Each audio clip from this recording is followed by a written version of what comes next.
Are you a property owner trying to decide between the 23.9 horsepower John Deere 1025R and the 21.6 horsepower Kubota BX23S for 2026? These are the two biggest heavyweights in the subcompact tractor world, but one of them gives you a major advantage in pure loader lifting power, while the other gives you a fully integrated backhoe straight from the factory floor.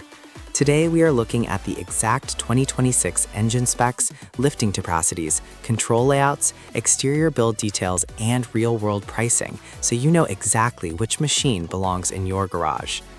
Buying a subcompact tractor is a massive investment. You are spending tens of thousands of dollars, and you need a machine that works hard day after day. The John Deere 1025R and the Kubota BX23S dominate the market right now. They look similar on paper, but when you put them in the dirt, they have very different personalities.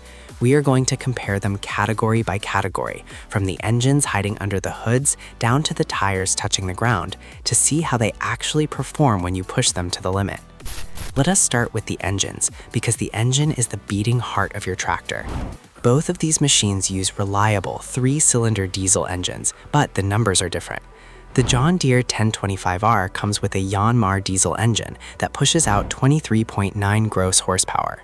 The engine displacement is 1.267 liters. It is a very proven, heavy-duty engine that does not use any complicated emissions filters. On the other side, the Kubota BX23S uses Kubota's own 3-cylinder diesel engine. It gives you 21.6 gross horsepower, and the displacement is smaller at 0.9 liters. When you just look at those two numbers, the John Deere has an extra 2.3 horsepower. That sounds small, but in the subcompact tractor world, every single bit of horsepower matters. You also need to look at the power takeoff, or PTO horsepower. The PTO is what powers your attachments like rotary cutters, tillers, and snowblowers. The John Deere 1025R gives you 18.2 PTO horsepower. The Kubota DX23S gives you 17.7 PTO horsepower. So again, the John Deere has a slight edge in raw power. If you're running heavy attachments through thick brush or deep snow, the John Deere will hold its engine RPMs just a little bit better under a heavy load. But the Kubota engine is incredibly smooth, and it has a legendary reputation for lasting thousands of hours without major problems. Now let's talk about the hydraulics and the front loader, because this is where a lot of people make their final decision. If you're moving heavy dirt, gravel, or large pallets, you need good lifting capacity. The John Deere 1025R usually comes with the 120R front-end loader. If you get the standard loader, it lifts around 553 pounds, but John Deere now offers a mechanical self-leveling loader option.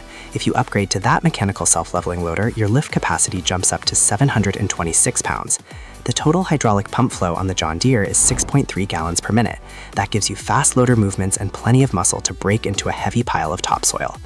The Kubota BX23S also has a very solid hydraulic system with a total flow of 6.2 gallons per minute, but the loader numbers are a bit different. If you use the standard rigid pin-on bucket, the Kubota can lift 739 pounds. However, most people want the quick attach bucket system so they can swap the bucket for pallet forks. When you add that quick attach system to the Kubota, the extra weight reduces your total lift capacity down to 613 pounds. So, if you plan to use quick attach pallet forks or grapple buckets, the John Deere 1025R with the mechanical self-leveling loader will give you more usable lifting power. The John Deere also lifts a bit higher, which makes it easier to dump material over the side of a tall pickup truck or a utility trailer. This category is where the Kubota BX23S really shines and stands out from the crowd. The S in BX23S basically means it is a factory-built tractor loader backhoe. When you buy a BX23S, it comes with the front loader and the backhoe standard. The backhoe is built into the design of the tractor from day one. It has a heavily reinforced frame just to handle the stress of digging deep trenches and pulling out large tree stumps. Kubota also uses a system called Swift Connect. This allows you to take the backhoe off the tractor in just a few minutes without using any tools. You just pull some levers, disconnect the hydraulic lines, and drive away. The John Deere 1025R can also take a backhoe. You would use the John Deere 260B backhoe attachment. It works great and it has very strong digging power. But on the John Deere, the backhoe is an add-on attachment, not a standard base feature. This means you have to pay extra to add the backhoe frame and the backhoe unit itself. When it comes to mowing, both tractors are amazing. The John Deere features the Auto Connect mid-mount mower deck. You literally just drive the tractor over the mower deck and the PTO shaft connects all by itself. It takes less than 60 seconds. You never have to crawl under the tractor to connect the spinning shaft. The Kubota drive-over deck is also very easy to use, but the John Deere Auto Connect system is widely considered the easiest mower deck system in the entire tractor industry. You will spend hundreds of hours sitting on your tractor, so comfort and controls are extremely important.